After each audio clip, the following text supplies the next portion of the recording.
तो भैया जिसका ये उपहार हो तो आकर के ईमानदारी से ले जाए।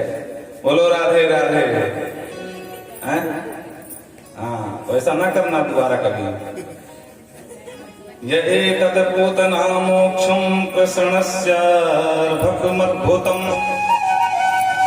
यत् शृणुया श्रद्धया मर्ते गोविंदे लगते रतन। इस प्रकार से मैया ने अंदर गीत गौरे महाराज और भगवान जब गए, भगवान ने बोला वाह, जिसके लिए गीत गाए जा रहे हैं वो बाहर गाड़ी में लटक रहे हैं, तो क्या करें, चल तो पानी महीने भर के है तो बाला नाम बोधनम बलम, बच्चों का बल काहे में, रोने में होता है। कई बार देखा होगा मैया काम में इतना व्यस्त हो जाती है कि बच्चा भूखा है या भरा है पेट, उसको ज्ञान ही नहीं काम के आगे, और जब तक बच्चा रोवे ना तो मैया को होश नहीं आता, अरे राम राम सुबह से अपना काम में लगी हूँ, आज तो दूध नहीं पिलाया, तो गला फाड़ के रोना शुरू कर दिया भगवान ने। पर वो गाने बजाने में इतना व्यस्त है कि किसी ने सुना ही नहीं भगवान रो रहे हैं। सुखदेव बाबा कहते नहीं हुआ श्रोतम सुतस्सा, किसी ने उनका रोना नहीं सुना। और इतने भगवान ने देखा कि कंस के द्वारा भेजा हुआ एक असुर गाड़ी के ऊपर है। भगवान बोले वाह, तो भगवान ने एक मारी लाल दम में दे उड़ गई गाड़ी और आकर के गिरी, चकनाचूर हो गई सभी गाड़ी महाराज। तो सकटासुर का भी सकट भंजन कर दिया। बोल सकट भंजन भगवान की जय हो। जो धम्म दी आवाज आई तो मैया एकदम कांप गई, सारे गीत गान बंद हो गए महाराज। दौड़ी दौड़ी बाहर आई तो मैया में बहुत घबराई, लाला को गोदी में उठाया, दूध पान कराया, तो भगवान किलकारियां मार करके हंसने लगे, दूध पान करने लगे। अब मैया समंजस में पड़ गई, बैल साण का निकसोना, आंधी तूफान आयो ना, ये धरी धराई गाड़ी अपने आप कैसे पकड़ गई भाई। तो एक वाला बोले मैया मैं बताऊं, बोले वाला बता। बोले मैया तू सबों ने गाने बजाने में व्यस्त थी और इतने में मैंने देखो कि तेरे लाला की आंख खुल गई। अब आंख खुल गई तो ये रोना शुरू कर दिया महाराज। मैया मैं तो भी बता, मैं आने ही वाला था कि मैंने देखी कि तब तक तेरे लाला ने मारी 1 लाख दम उड़ गई पूरी गाड़ी। मैया बोली जा दादी के आंगन का इलाज करा जानका कुंड में, 1 महीना के छोरा ने गाड़ी उड़ा दी।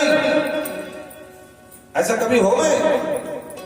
किसी ने उनकी बात पर विश्वास नहीं है।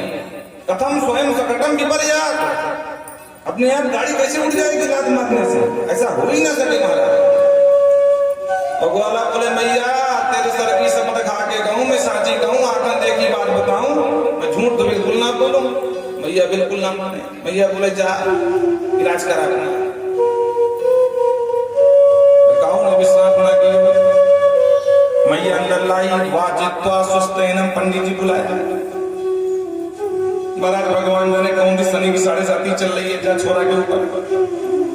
छोरा तो 2 है, एक रोहिणी को एक मेरो, और वहां पे कछु अला बला महाराज ना हो। भगवान ने सबरी अलाई बला या पे ही आ गया। महाराज कुछ पूजा पाठ कर दो, तो पंडित जी ने शब्द वाचन पढ़ा, पूजा पाठ करी, अलाई बलाई उतारी, गौ माता के कुछ से झाड़ा दिया, गौ माता के गोबर से स्नान कराया, गौ माता के दूध से, दही से, घी से पंचगव्य पान कराया।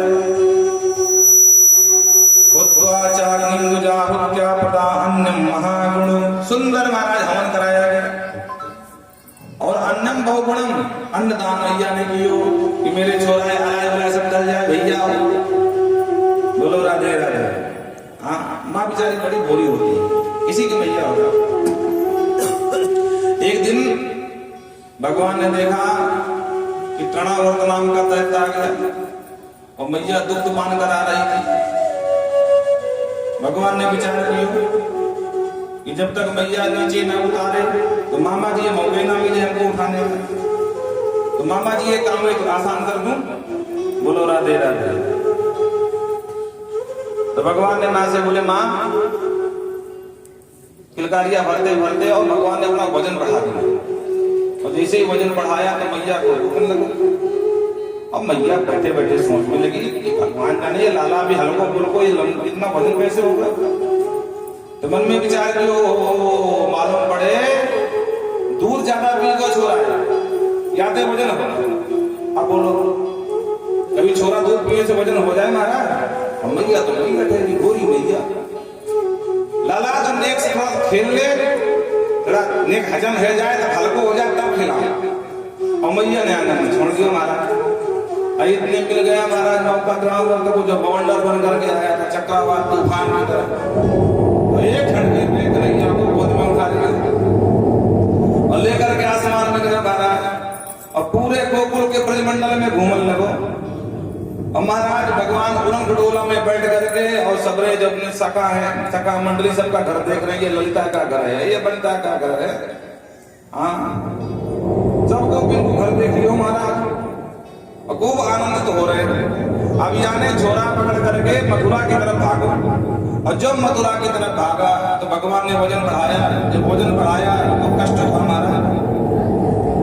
तृणावर्त मन में सोच रहा है कि जल्दबाजी में कहीं नंद भवन का काला पत्थर तो नहीं लेके भाग आया। बोलो राधे राधे। भगवान बोले वाह मेरे भक्त पत्थर में मुझको देखते हैं। ये मूर्ख मुझ में पत्थर को देखता है। क्यों ना पत्थर में पटक के इसका प्राण निकालो। तो तमंतरिक्षा अधिकम चिलाया उठा करके भगवान एक पत्थर में उठा के पटक दियो तो बदे प्राण भी गोविंदाय नमो नमः। वो तृणावर्त मर्दन भगवान की तृणावर्त का उद्धार कर दिया। अब देखिए जो ये कथाएं हैं ये ऐतिहासिक तो है ही है लेकिन इनका संबंध हमसे और आपसे भी है। भगवान ने जो लीला करी कहां करी ब्रज में ब्रजमंडल में ही गोकुल भी आता है ब्रजमंडल मथुरा भी आता है और ब्रजमंडल वृंदावन भी आता है। ब्रजगतौ धातु का संबंध चलने से मामेकम शरणम ब्रज। भगवान कह रहे हैं मेरी शरण में ब्रज आजा। तो जो है मानव तन है ना ये भी एक ब्रजमंडल है। बड़े ध्यान से सुनना कथा आपको तो खूब सुनने को मिल जाएगी टीवी में चलती रहती है लेकिन हम अध्यात्म में रोल लेते हैं थोड़ा सा। ये जो हमारा मानव तन है ये भी ब्रजमंडल है। बोलो राधे राधे। और जब तक हम अपने इस ब्रजमंडल में जब तक नंद मोह नहीं बन जाता है तब तक इस ब्रजमंडल की महिमा नहीं है। ध्यान से समझते जाना क्योंकि गोपियां खुद कहती हैं जयति तेदिकम जन्मना ब्रज। हे नंदनंदन इस ब्रजमंडल की महिमा तभी बढ़ी जब तुम्हारा जन्म हो गया। उसी तरह इस ब्रजमंडल में जब परमात्मा का जन्म हृदय में होता है तभी इस नर्तन की महिमा है। इसीलिए कहा गया बड़े भाग मानुष तन पावा।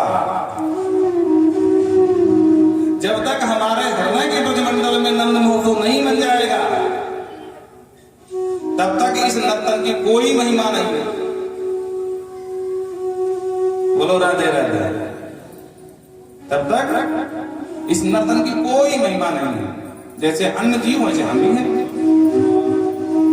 हाँ इतना है कि हमारे सींग पूंछ नहीं है और पशुओं के सींग पूंछ होते हैं।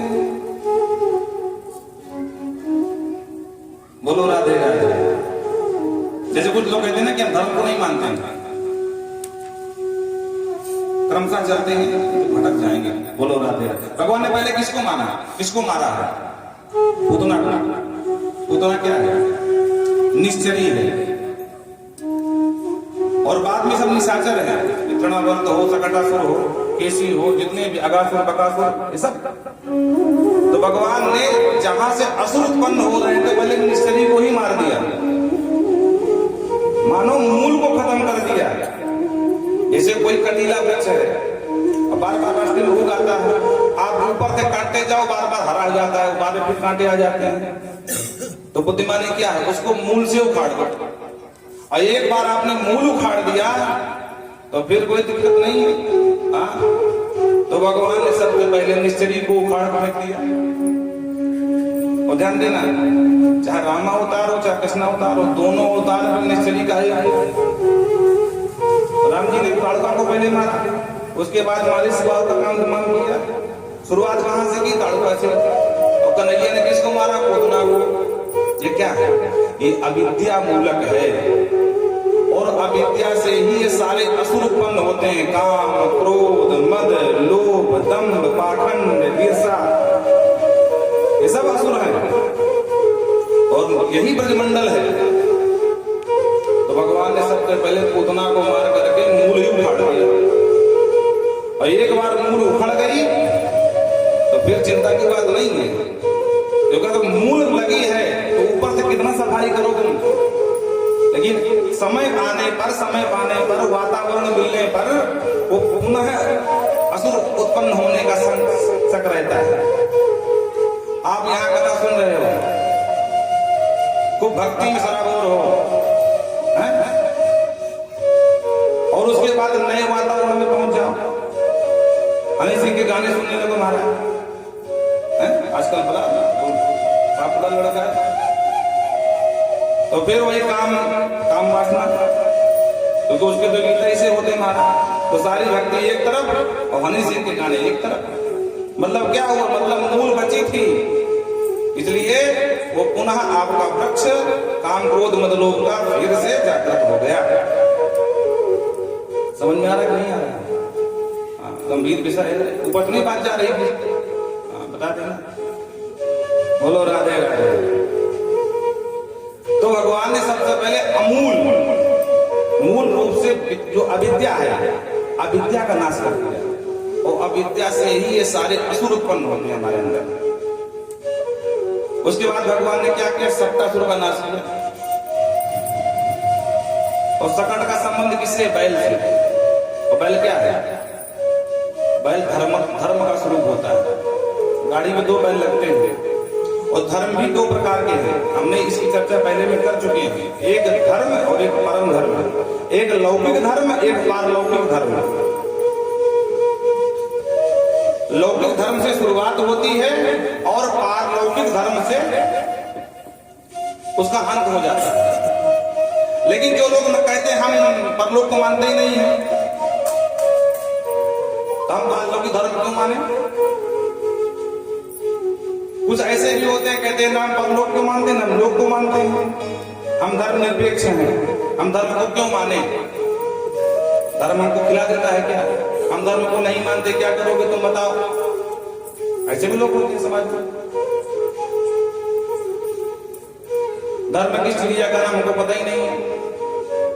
तो धर्म को न मानने से हानि क्या है और मानने से लाभ क्या है, महाराज ये बता दो। तो अगर आप धर्म को नहीं मानते, धर्म निरपेक्ष हो गए, न लौकिक धर्म न पारलौकिक धर्म, तो अंतर क्या आया? अंतर बस यही आया कि सींग मूंछ के बिना वाले आप पशु हो गए, नर पशु। भाई धर्म ही सिखाता ना कि माँ के प्रति व्यवहार हमारा कैसा होना चाहिए, बहन के प्रति कैसा होना चाहिए, अपनी पत्नी के प्रति कैसा होना चाहिए, अपने पुत्र के प्रति कैसा होना चाहिए, अपने पिता के प्रति कैसा होना चाहिए, अपने चाचा, दाऊ, दादा, जो भी है धर्म सिखाता है। अगर आप धर्म छोड़ देते हैं तो फिर आप पशु हो गए, क्योंकि पशुओं के यहाँ कोई नहीं देखता है कि कौन किसकी मैया, कौन किसकी बहन जी है और कौन किसकी बेटी है। बोलो राधे राधे। पशु मुंह से पानी पी रहा है और पीछे से लोग संकल्प भी करते जा रहा है। तुम कर सकते हो क्या? मुंह से खा रहा है और पीछे मलमूत्र भी निकालता है, क्योंकि वो धर्म निरपेक्ष है। तो क्या तुम धर्म निरपेक्ष बनकर के पशु बनना चाहते हो? बहुत लोग ज्ञान मानते हैं धर्म क्या है, हम तो परलोक को मानते ही नहीं। तुम परलोक को न मानो, कम कम लोक को तो मान मेरे प्यारे।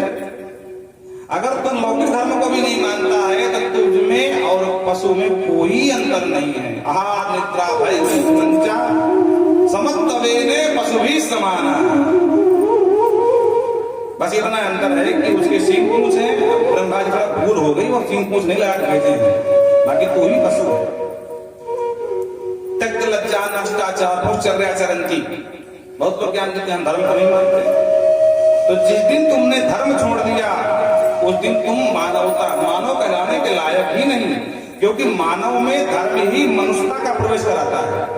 मानवता धर्म ही कराता है। मानवता तभी आएगी जब धर्म हमको बताएगा। आज आप हमारा सम्मान कर रहे हो, किसने बताया आपको सम्मान करने के लिए? धर्म ने तो बताया। धन वृद्धा बल वृद्धा आयु वृद्धा तथैवच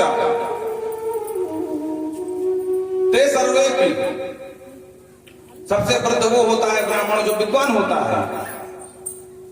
तो धर्म को छोड़ दोगे तो तुम्हारी मनुष्यता चली जाएगी। और आजकल विदेशों में यही हो रहा है, वहां धर्म नहीं है। तो धर्म नहीं है तो वहां पशु ही है, 2 पैर वाले, बस सींग पूंछ नहीं है। और हमारा भारत प्राचीन से धार्मिक था, संस्कारी था।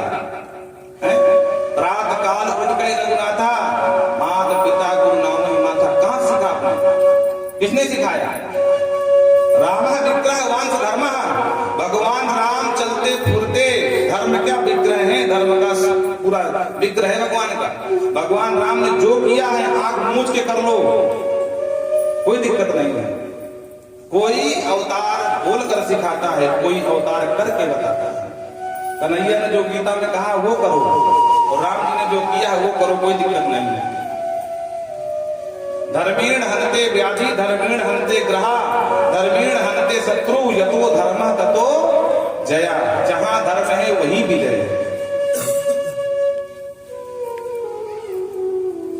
बहुत लोग ऐसे मिल जाते हैं कुतर्की लोग, हम धर्म को क्यों माने? तो हम कहते भैया ना मान, पशुओं की तरह तो भी आचरण करो। हमारा धर्म अगर न होता, जिस दिन हम अधार्मिक हो जाएंगे उस दिन हम पशु हो गए, कोई संशय नहीं है। तो भगवान ने 2 बैर लगते हैं, एक लौकिक धर्म, एक पारलौकिक धर्म।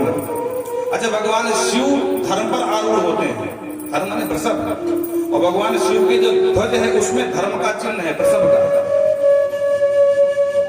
और भगवान शिव से बड़ा धार्मिक कोई हो ही नहीं सकता, उनसे बड़ा कोई वैष्णव नहीं, इनसे बड़ा कोई भगवान का भक्त नहीं। एक बार धोखे से भवानी ने मां जानकी का रूप क्या ले लिया कि ऐसा वर्ण कर लिया कि अब यह तन सती भेंट मुनि नहीं। इनसे बड़ा धार्मिक कौन हो सकता है? सिर्फ परीक्षा लेने के लिए धोखा से रूप बना लिया था। तो भगवान ने बोले ना, एक बार बनाया तो क्या हुआ, पर मेरी माँ का रूप है। किसने सिखाया? धर्म ने तो सिखाया। धर्म ही तो बता रहा है कि नहीं, ये जानकी बन गई थी, अब ये पत्नी की भोग की वस्तु नहीं है। जिस यदुवंश में भगवान का जन्म हुआ, इसी यदुवंश की चर्चा हम करेंगे। जाति की 5 संतान, 5 से मांगा बेटा, अभी हम अपनी आयु भोग करके तृप्त नहीं हुए हैं, 5 बच्चे हो, मुझे कोई एक आयु दे दो। सबसे पहले बड़े पुत्र यदु से मांगा, यदु ने दुर्दूक मना कर दिया, हम नहीं दे सकते। अन्य बच्चों से मांगा, अन्य बच्चों ने हाथ खड़ा कर दिया, नहीं पिताजी ये गलत बात है, हम अपनी आयु तुमको क्यों दें। और सबसे छोटे कुरु से मांगा तो कुरु ने दे दिया। फिर भी भागवत में कहते हैं यदुर वंश से धार्मिक, यदु का वंश बहुत ही श्रेष्ठ है। भाई किस बात पर श्रेष्ठ है? अरे बाप मांग रहा है, कुछ तो दिया नहीं है, और भागवत में लिख रहे हैं कहते हैं कि बड़ा श्रेष्ठ है, उत्तम है। क्यों उत्तम कहा? अब हम आपसे पूछते हैं, यदु ने जो आयु नहीं दिया, अच्छा किया कि गलत किया अपने पिता का? बोलो राधे राधे। हमें पता है कोई जवाब नहीं देगा। बोल वृंदावन बिहारी लाल की। तो यदु जानते हैं कि आयु तो हम दे देंगे, लेकिन हमारी आयु का भोग किसके ऊपर होने वाला है? माँ के ऊपर। अब बेटे की युवानी माँ के ऊपर भोगी जाए, ये अपराध है या नहीं? इसीलिए व्यास को लिखना पड़ा यदुर वंशे अति धार्मिक। यदु का वंश बहुत पावन है भाई। मेरी युवानी, मेरी जवानी और मेरी मां पर मेरे पिता भोगे, ये कहां का धर्म है भाई? मना कर दिया बालक ने, बड़े पुत्र ने। और इसीलिए भगवान इसी वंश में आकर के जन्म लिया, यदु वंश। तो और बंसी। बोलो राधे राधे। तो हम पहले लौकिक धर्म माने और फिर लौकिक धर्म को धीरे से कम करते करते पारलौकिक तक पहुंचे। सीढ़ी एक से बनती है। कोई सोचेगा हम सीधे अंत की सीढ़ी पहुंच जाएंगे, संभव नहीं है। अब हमको मान लो ऊपर जाना है तो हमने सीढ़ी से पकड़ लिया तो धीरे धीरे सीढ़ी में चढ़ते गए और अंत में छत मिल जाती है। और जब तक अंतिम सीढ़ी को छोड़ नहीं देंगे तो छत में नहीं जाने वाले। अगर छत में जाना है तो सीढ़ी को छोड़ना ही पड़ेगा। उसी तरह अगर हमको पारलौकिक धर्म को पकड़ना है तो फिर लौकिक छोड़ना पड़ता है। बोलो राधे राधे। महाराज ये जो बवंडर बन गया ये क्या था? ये जो चढ़ावत आया, बोले ये कामना का बवंडर है। काम, ये काम का बवंडर है। जब काम ने अपना पूरा जाल फैलाया तो पूरा ब्रह्मांड उसके पास में आ गए। यहां तक बाबा शिव की समाधि भी विकसित हो गई। तभी बाबा शिव ने जला दिया इसको।